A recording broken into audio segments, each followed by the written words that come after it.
चलिए पश्चिम बंगाल के ओबीसी आरक्षण विवाद पर एक झटपट नजर डालते हैं।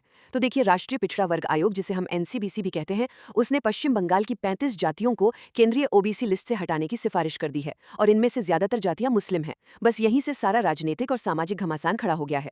तो पहली बात, ये मामला सीधा सीधा वोट बैंक की राजनीति से जुड़ता दिख रहा है। एनसीबीसी का कहना है कि 2014 के चुनावों से ठीक पहले इन समुदायों को, आप समझिए, नियमों को दरकिनार करके ओबीसी लिस्ट में डाल दिया गया। मतलब साफ है, आरोप यह है कि राजनीतिक फायदे के लिए जो असल हकदार थे, उनका हक मारा गया। और अब ये केंद्र और राज्य सरकार के बीच एक बड़ा मुद्दा बन गया है। अब दूसरी बात, जो इस पूरे मामले को समझने के लिए बहुत जरूरी है, आखिर ये ओबीसी आरक्षण का आधार क्या है। देखिए, ये सिर्फ जाति के बारे में नहीं है। कोई भी समुदाय सामाजिक, आर्थिक और शैक्षणिक रूप से पिछड़ा होना चाहिए। आपको याद होगा 1992 का मशहूर Indira Sahni case. Supreme court ने 27% ओबीसी आरक्षण को तो सही माना, लेकिन साथ में क्रीमी लेयर का कॉन्सेप्ट भी दिया, ताकि जो लोग पहले से संपन्न हैं उन्हें इसका फायदा ना मिले। और आखिर में तीसरी बात, जो खुद एनसीबीसी की भूमिका पर सवाल उठाती है। देखिए, 2018 में इस आयोग को संवैधानिक दर्जा मिला, मतलब इसकी सिफारिशों में अब ज्यादा वजन है।